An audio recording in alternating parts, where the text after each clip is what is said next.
OMG, good morning, Baguio City. So, let's go guys. Today is December 1, 2025 and today is Monday.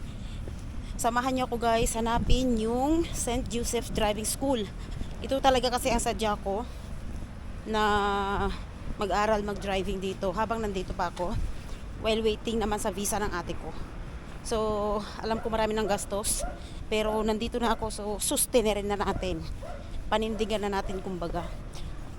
And as I said, dito ako nakatira sa pinagtatrabahuan or nakisiksik ako sa pinagtatrabuhan ng ate ko. So medyo matarik siya. Pumunta rin kami before dito nung kasama ko yung asawa ko 2019 yata. 2023, 24 ganon.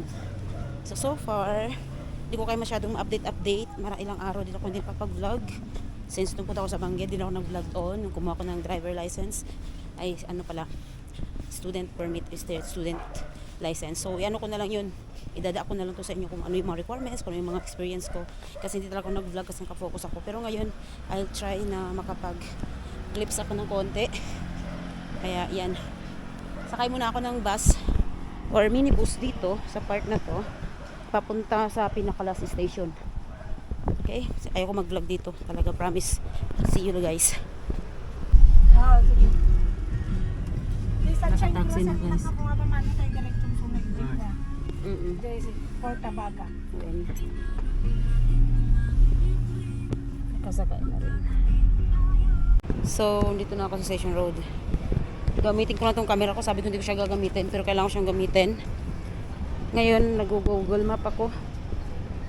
Yan sa parang akyatin ko yata itong hagdan na to papuntang katedral, pero bago yan, ito na yata yung sinasabi nila na Porta Baga Mall, yun nasa taas ko. So nandito yung aking map. So dito, ay Diyos ko, kaya ko kaya to. So ito yung ating stairs, 3, 4, mag-stairs tayo, parang mas mabilis kasi pag nag-stairs. So ito yung stairs. Ay, Diyos ko day. This is it. Ito yung stairs papuntang katedral. Ganda. Exit ka muna ha. Yan. So, grabe. Antirik. Yan guys. Oh. Tingnan natin. Big Baguio's kami na ako.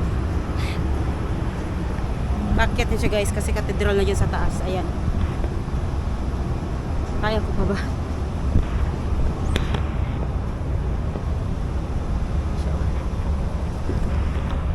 Mother Teresa. Saint Joseph Cathedral. Ito na nga guys. Ito na yung mall. Nakababaan ko. Tatlong baba daw. Tingnan natin. Mall pala ito. Bigay naman. Saan baba pa? Diyos ko day. Pero sabihin dito dun along pala sa ano. Sana dito na. Saan ba kaya? Dito. Ito na yata. Dito na. Ito na finally.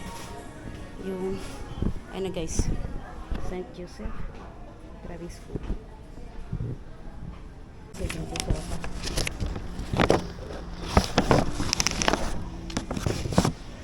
Okay lang mag-take ng video.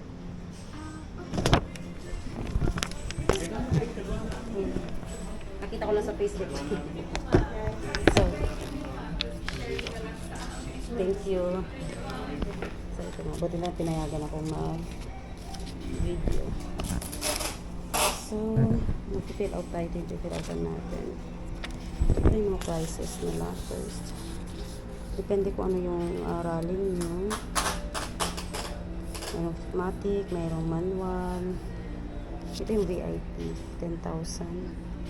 Automatic SUV na yun siya. So, good luck to me. Fill out na ako guys.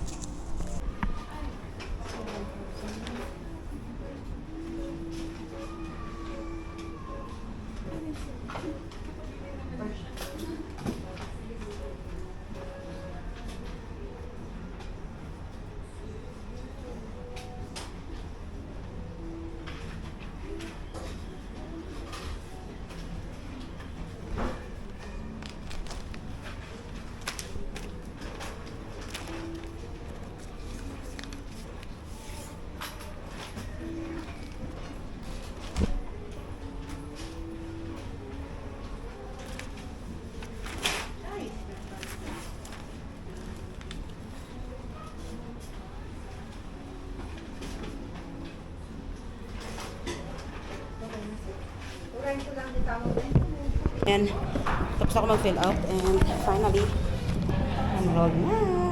Good luck to me. So, bago pa talaga ako nagbayad, nag-ano talaga ako, nagtanong, paano ba dapat gawin, mga ganyan. And, mas in-advise nila sa akin yung 12 hours kasi nga meron daw pang mga ibang bagay na ituturo bago yung driving. Baka kakapusin daw po ako sa 10 hours. Ay, tapos na guys. So, hindi ko lang kung saan ako pupunta ngayon. Hindi na ako makapag-vlog niya. Sobrang haba. Para makakonsentrate mo kung gumala. Charot. Mag-rest muna ako saglit. Then later, alis na tayo. Punta tayong ikot-ikot kung saan tayo mag-ikot. Okay?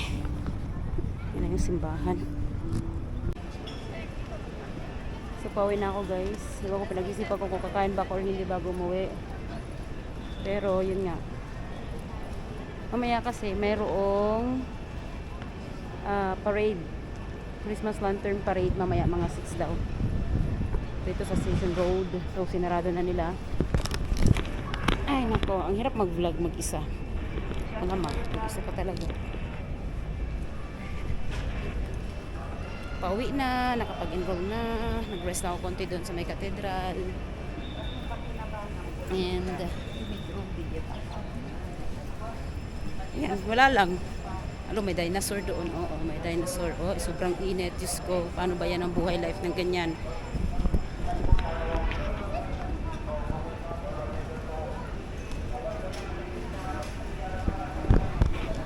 So yun guys, hi, good morning. So nandito na naman ako sa kalagitnaan ng bagyo.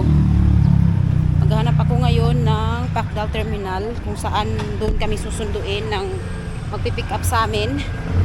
Kasi nga today ay first day ko sa aking driving school. Kailangan nating maghanap na saan ba yun? Dadaan pa akong Station Road. Sige, maglakad tayo ng maglakad. Yan yung Burnham Park. Sana hindi tayo maano. Ay, ano ba yan? Wasa. Yan yung Burnham Park guys. So, akyat tayo dito sa overpass. Dito kagabi yung ano, nag-close dahil dun sa lantern parade. Ang problema, hindi ako pumunta. Yan. So, sana mahanap natin agad kasi 9:30 magpipick up na daw sila. Dumaan naman ako nung kahapon dito. Tara, dyan yung aking lalakaran. Yan, nakikita nyo. Akit ako dyan guys. So yun guys, may Jollibee na dyan. Aray ko. Yan. Sabi niya may Jollibee daw. So, andyan yung Jollibee. Ngayon, baka ito na. Mag-ano muna ako. So, tatawid tayo. Magtanong ako dyan. Sa may jeep dyan. Ngayon guys, may tips ako sa inyo kung ganitong kagaya ko na magalang tao na kung saan saan ako nakakapunta. Ang tips ko sa inyo guys, dapat Mabinis Street. Dapat ano kayo, maging Pacdal ba yun? Parang hindi naman. So, lagi nyo dadalhin, tips ko sa inyo, pag kayo namamasyal, naghanap ng place, dalhin nyo lagi. Total, may phone naman na. Google Map, of course.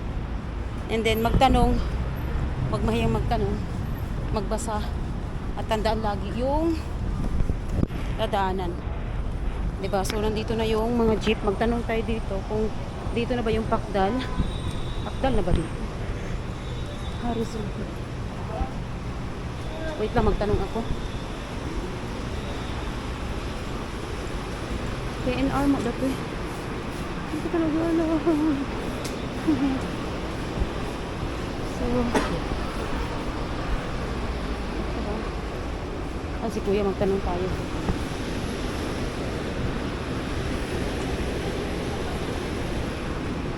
Siya talaga pinagtanungan. Pati ako magtatanong din. Patay tayo nito. Kuya, pwede magtanong, saan po yung Pacdal Jeep Terminal? Pacdal? Opo. Diretso pa po doon? O yun na po? Yun ang kulay green na jeep.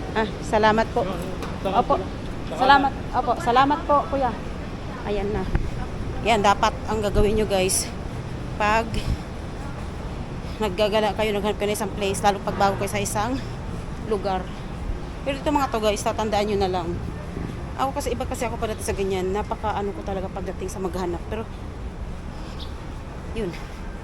Ha, dito na. So, dumating na ako. Sobrang init everyone. Dito na. May magpipick up kasi sa amin na van papunta doon sa driving area. Tawagan ko muna guys. Sabihin ko sa kanya na nandito na ako.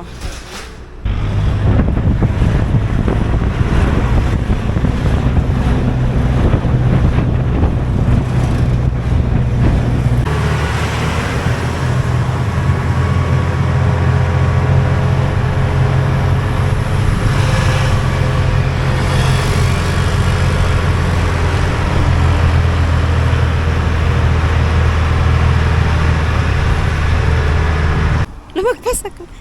Yan kasi minsan, dapat hindi talaga mahiya magtanong. Nahiya kasi kung magtanong kanina, nasa circle na kami. Ngayon lumagpas ako, so maglakad tayo. Ngayon, doon pala yung Pakdal Circle. So, papasok na ng Pakdal. Sabi niya mayroon daw tawag dito, waiting shed. O, diba? Puro kakahuyan dito. Ang ganda. Buti nagtanong ako. So, kasi yun na yung circle eh. Circle, Pakdal Circle. Mag-antay po tayo dito. Aray ko.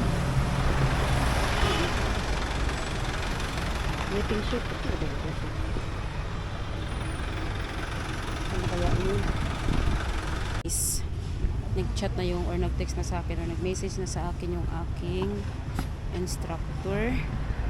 Susunduin ako ng naka-SUV na mayroong markang St. Joseph. Kulay black. Saan kaya yun?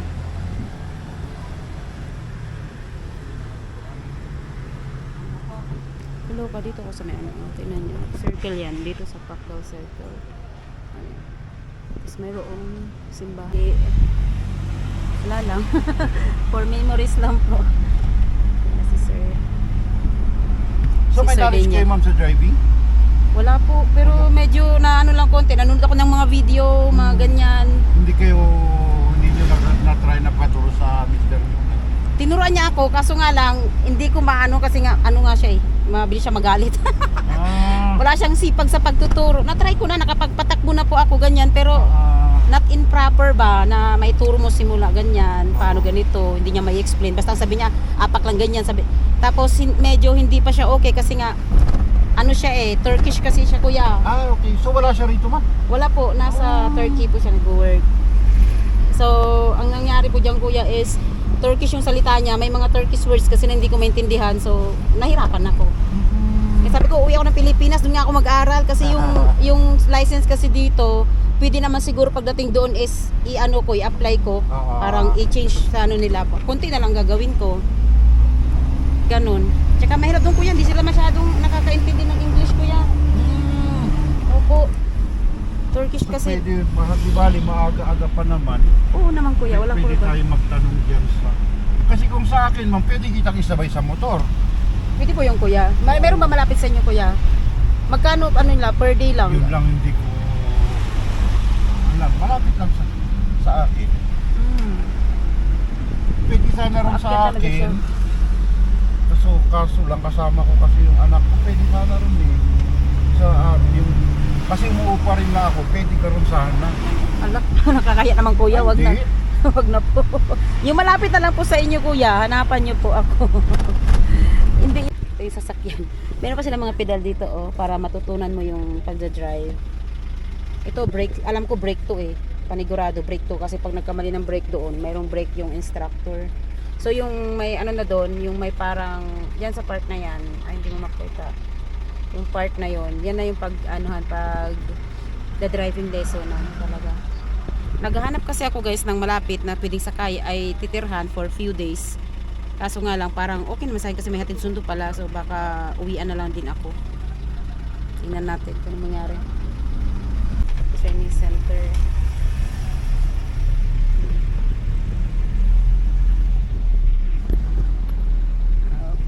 So dito yung pinaka-ano nila. Pero maganda na rin kuya kasi merong meron silang hatid sundo dun sa baba. Okay na. Kaya na kahit hindi medyo marunong naman kuya kaso nga lang yung pagliliko ka, pag mag-ano ka, ganyan, medyo ito yung ano guys.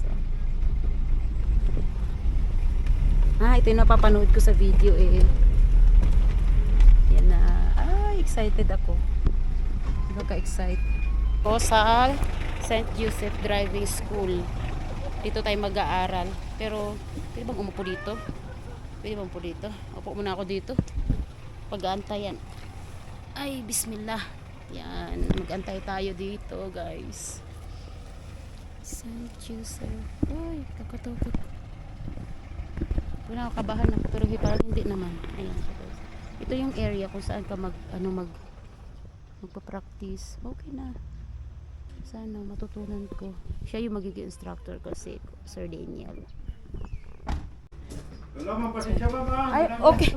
Kuya, okay lang po. Hindi ko rin naman po nasabi. Okay lang po. So guys, lunch tayo. Baboy po yung ulam kaya. May free lunch na dito. Buti naman. May free lunch. Wala lang ulam kasi baboy po yung meron. Bismillahirrahmanirrahim. So nag-try na ako 2 rounds. Ay, happy ako kasi. Ang galing ng ano ko. Driver. Si Kuya Daniel. Nakakapasima mo. Opo.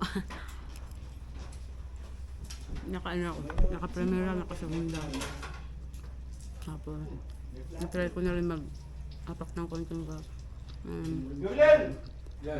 Nag-ulit ako. Yung reverse, punta doon. Tapos, more on clutch and brake po kami. Yan po yung sa aming day 1.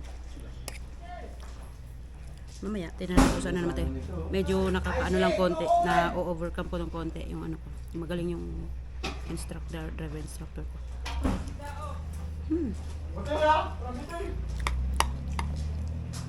Sabi kasi yung ulam kaya hindi ko makapag-ulam.